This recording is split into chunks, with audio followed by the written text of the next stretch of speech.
Shalom keluarga kerajaan, mari kita siapkan hati untuk merenungkan kebenaran firman Tuhan dengan judul Tetap Teguh Bertumbuh dalam Kemerdekaan.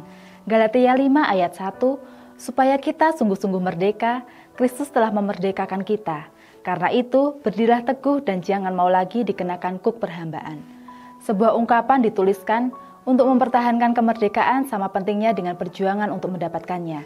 Namun, yang terjadi banyak orang Kristen ketika sudah dimerdekakan, mereka gagal di tengah jalan karena mereka tidak sungguh-sungguh mempertahankan kemerdekaan yang dimilikinya di dalam Kristus. Paulus mengingatkan jemaat di Galatia supaya setelah dimerdekakan tetap bisa berdiri teguh, bisa hidup sebagai hamba Allah yang sudah dimerdekakan. Kemerdekaan dalam iman Kristen adalah tentang bagaimana kita sebagai orang percaya mengisi kemerdekaan yang telah kita terima dari Kristus dengan kasih dan pelayanan kepada sesama. Kita harus tetap teguh dalam iman, tidak mudah tergoyahkan oleh tantangan dan pencobaan, serta terus bertumbuh dalam pengenalan akan Kristus. Apa yang perlu kita kerjakan setelah kita dimerdekakan dalam Kristus supaya terus bisa bertumbuh? 1. Sadar posisi kita. Kolose 1 ayat 13, bahwa kita telah dipindahkan oleh Tuhan dari kerajaan kegelapan masuk ke dalam kerajaan Allah.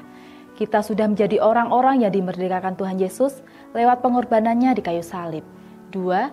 Meninggalkan pola pikir yang lama. Kolose 1 ayat 9-10, Paulus berdoa supaya kita yang sudah dimerdekakan mengalami pertumbuhan pola pikir, yaitu hikmat dan pengertian yang benar tentang Allah dan apa yang menjadi kehendak-Nya.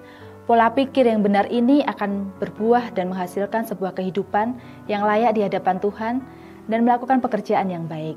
3. Miliki pola pikir yang baru. Kolose 3 ayat 1-3, ingatlah kita adalah orang-orang yang sudah mengalami kemerdekaan dalam Kristus. Karena itu, marilah kita hidup sesuai dengan status kita sebagai orang merdeka. Kita harus memberikan hidup kita untuk terus-menerus diproses, tidak lagi mengandalkan kekuatan sendiri. Hidup dalam daging tetapi memiliki pola pikir yang baru, mengandalkan Tuhan dan hidup dalam Roh Kudus. Amin.